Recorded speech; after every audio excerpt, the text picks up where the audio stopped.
Welcome to another Activating Abundance episode of Not Your Average Lives. I say that with enthusiasm because this is my third take of trying to, I was all tongue tied saying it before.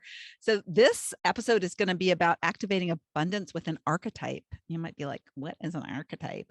So, I thought it would be fun to talk about that before we start a new year because you should be. It's been an amazing thing for me to do. I learned about it from my business coach, and it's a real great hack for living in the identity of who you wish to be, the person that has the goals that you have.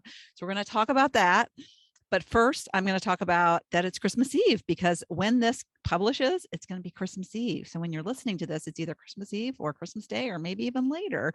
So Merry Christmas. I go with the Christmas holiday. So I will be wishing you what holiday I celebrate, but whatever holiday you celebrate, Merry whatever it is. And so, yeah, so I'm excited today, and I'm actually recording this episode about 3 days before I normally do, because we're going to be leaving to go out of town to visit my husband's father and his wife, his stepmom. So, yeah, so they live in North Carolina. So we got a little bit of a drive, but it's a beautiful drive. We go through the mountains, and if you live in the western part of the country, they're little mountains. They're not like huge, ginormous mountains like I had in Utah. But they're still beautiful mountains, North Carolina mountains. And so I always love the drive. It doesn't really feel like it's going to be 6 hours, but I had to take my husband today to teach him how, not that it was complicated, but he has not driven my electric car since I got it in June.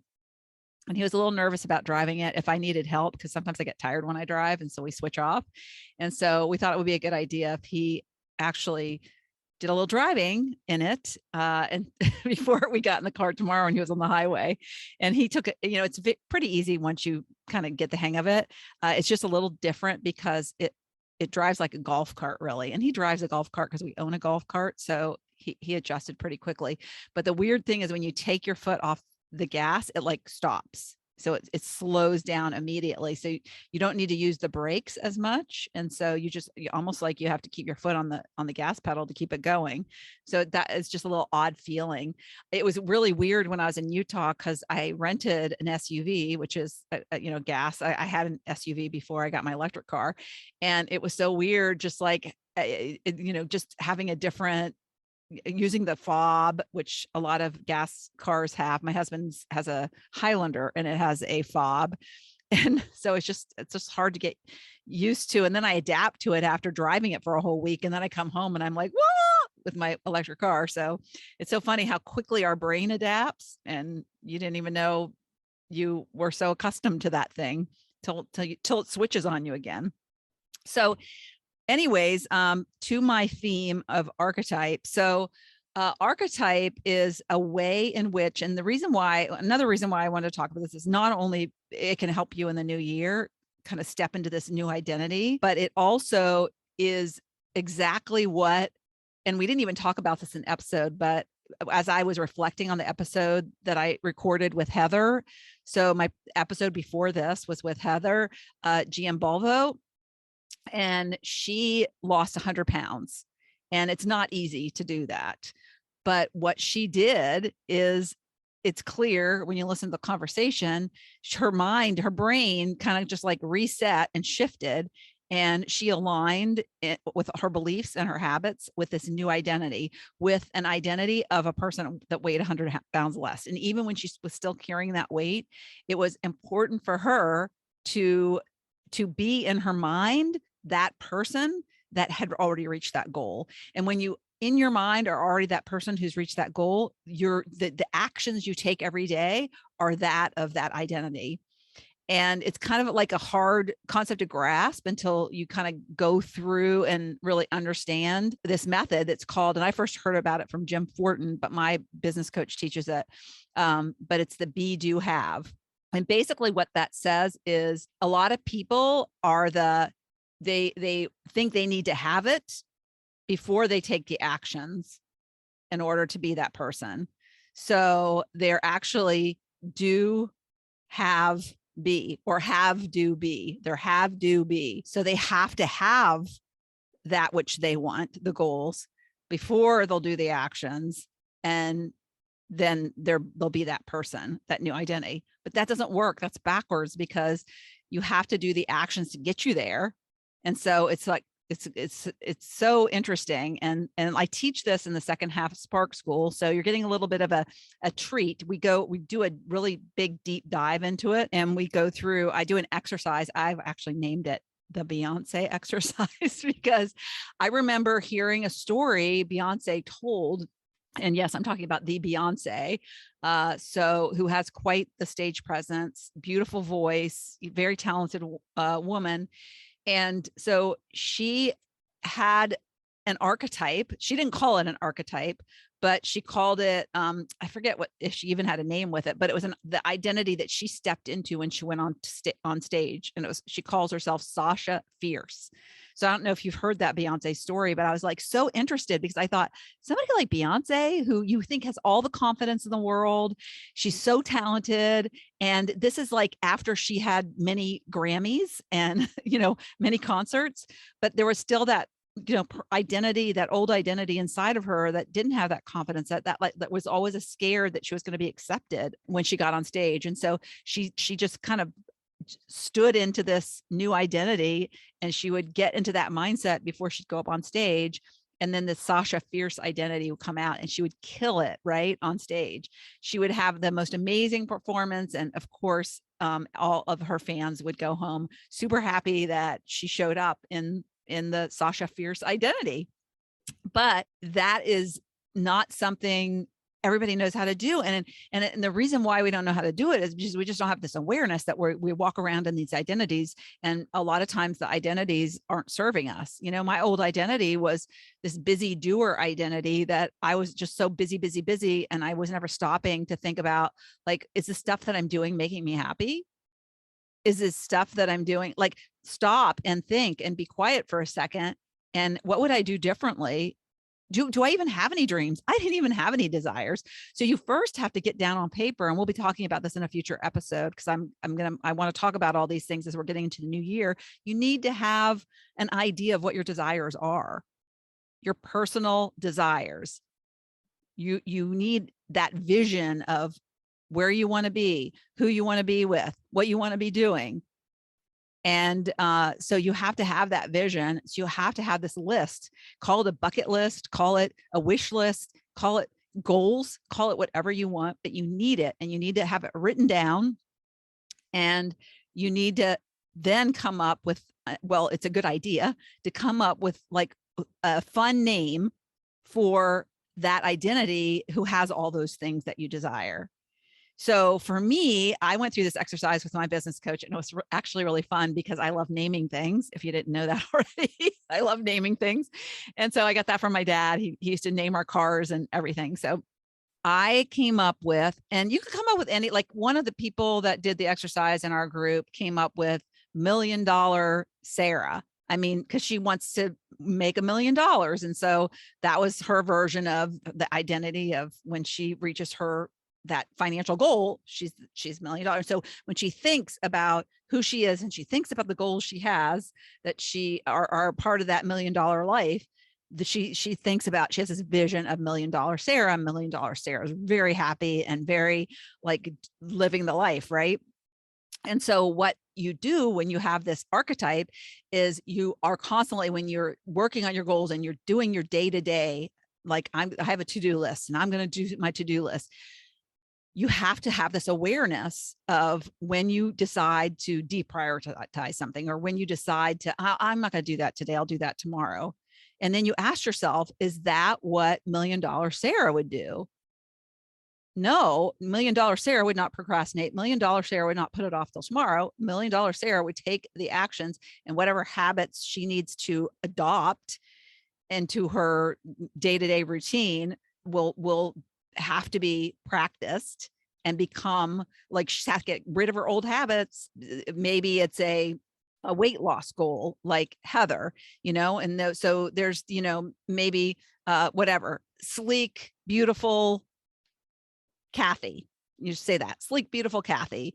Or maybe there's somebody that you really like who's so really in shape. I'm trying to think of somebody off the top of my head that I love. Oh, I know the person from the Terminator. What was her name? Linda Hamilton. Oh, I wanted Linda Hamilton's arms so bad in Terminator 2. She's like doing those pull-ups, and I was like, had a dream of having her arms for like 27 years. And finally, after 27 years, I got them. I think I did an episode about that once, but I know I did a blog post about it.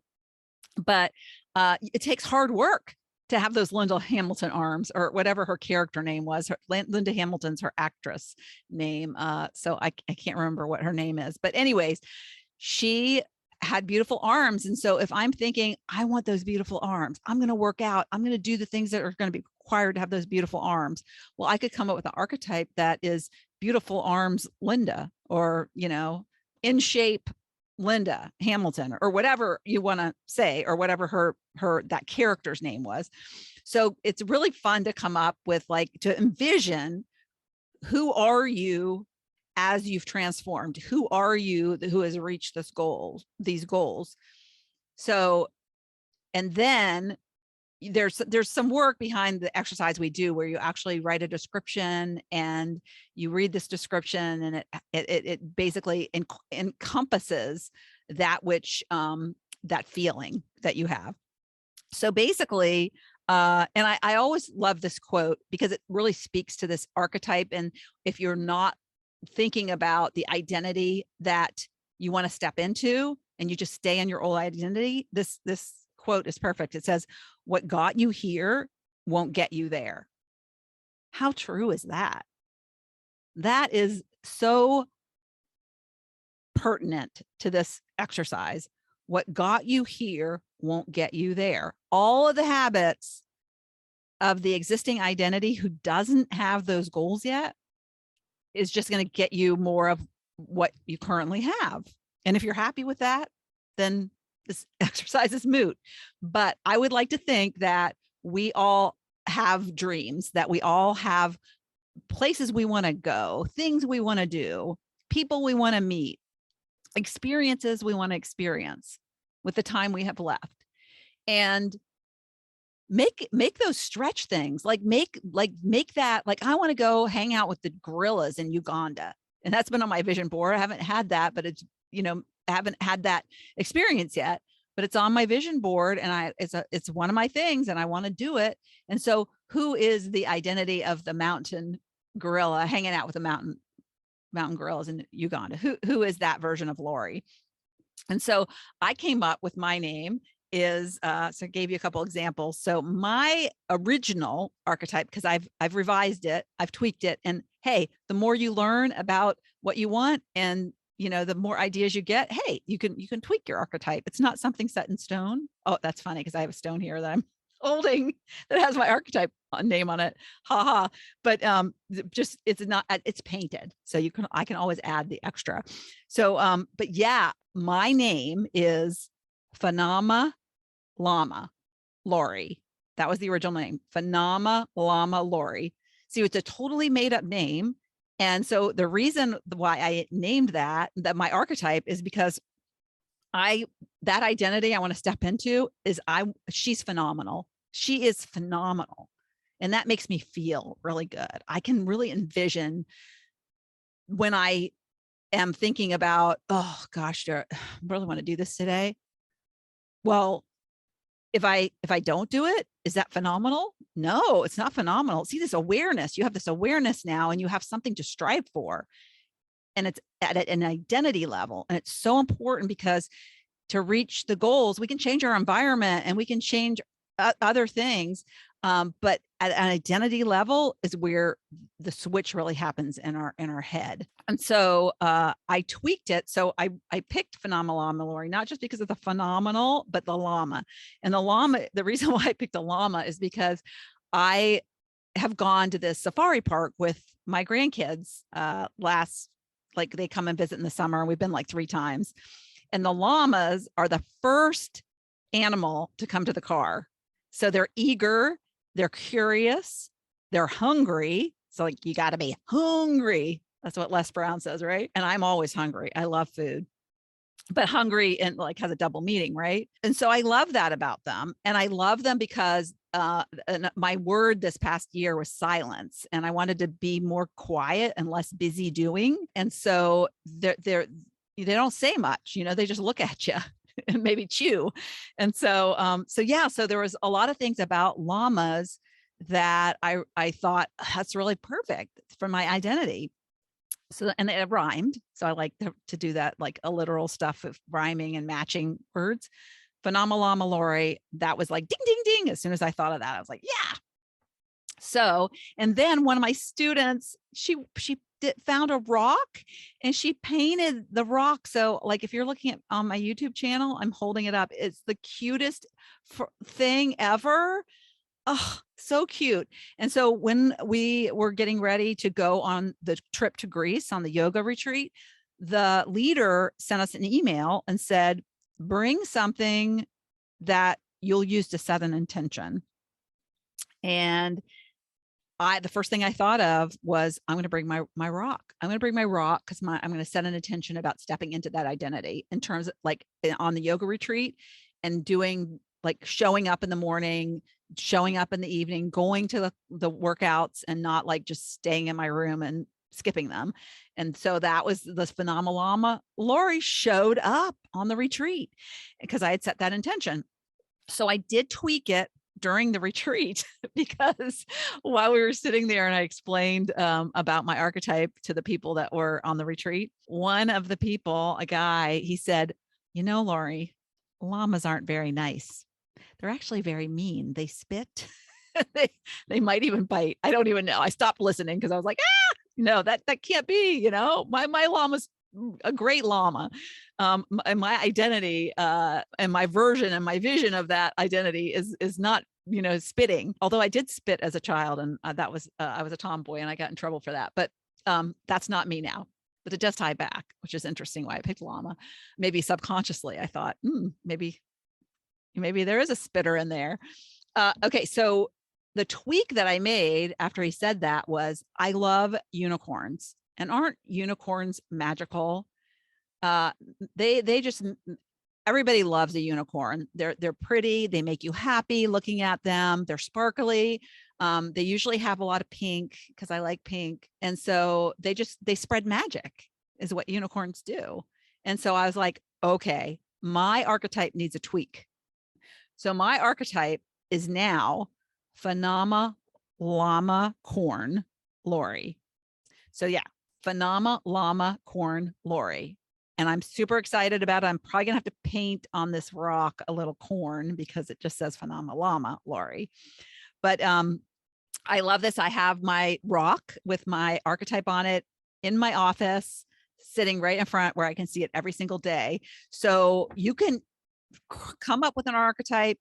You can have fun naming it, and you can like print it, write it on a piece of paper, whatever you want to do, paint it on a rock, and just be aware every day. Are you stepping into that identity? Are you allowing yourself to wait and until you have what you want, until you do the things that identity will do, right? Are you waiting and it'll never happen, right? It'll likely never happen. I guess somebody can get lucky and maybe something, you know, get some big inheritance or something, like if they, you know, maybe $1 million Sarah does nothing and she gets like some incredible inheritance that she didn't expect. But for the most part, our actions every day are what are going to take us to our future. And if we don't take the right actions, goal-focused, oriented, specific, inspired actions towards that which we want. So we first have to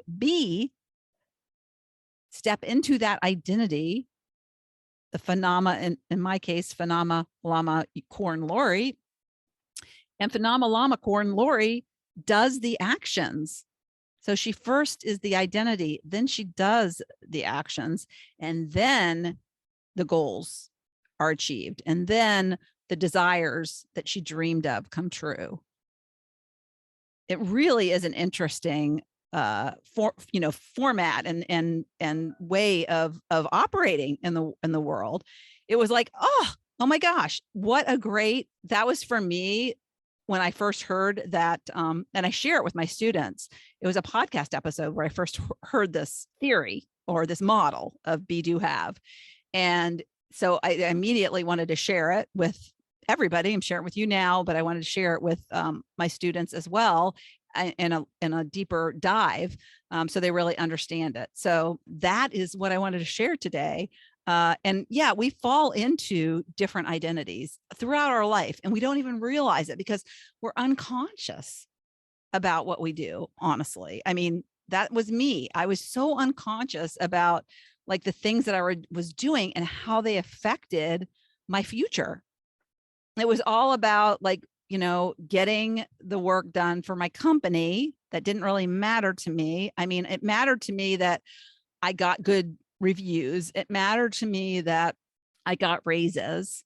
It mattered to me that, people, that I didn't want to appear as a slacker or anything. So I had goals that were work-based goals, but they weren't anything that I ever wanted in there was no personal life goals at all. No personal life goals. So I didn't ever even think about what I desired, what that future would look like when that job was not available anymore, when that company went away, when I was let go, or when I was laid off, or when, I was unhappy and couldn't even get myself out of bed to go to work. I mean, a job, even if you're happy in your job because you're getting promoted and because you're getting rewarded and you're getting good raises, just because you're in that stage of life, that is going to go away. And so if there isn't something underneath that is more fulfilling, that's outside of your day-to-day work,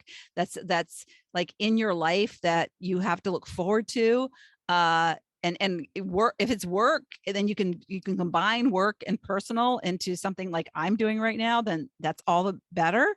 But there has to be something outside of that external satisfaction. And so you have to make a list of the things that you dream about, the things that you desire. You want to go on an amazing vacation? Do you want to go on an amazing, adventure? Do you want, are you with the person that you want to be with? Is there somebody, do you want to have, maybe you're single and you're looking for somebody? Maybe, what are those things? Maybe you want a new car. Maybe you want, to go on a yoga retreat. Maybe you want a new puppy. Maybe you want to write a book. Maybe you want to speak on stage. Maybe you want to do a TEDx talk. There's so many things that are external to our day-to-day work reality that are possible. And so I just fell into this work identity, and there was nothing else. It was my work identity.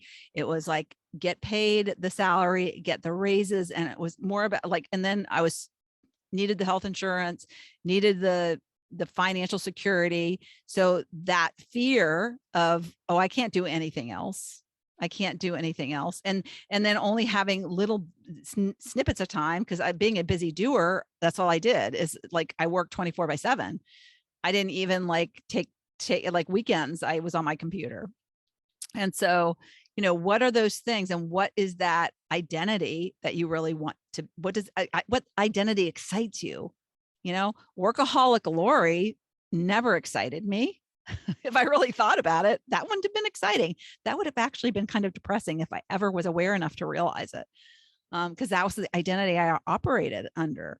And so then once I realized about, oh my gosh, I could actually have a life outside of work, personal goals that really lit me up.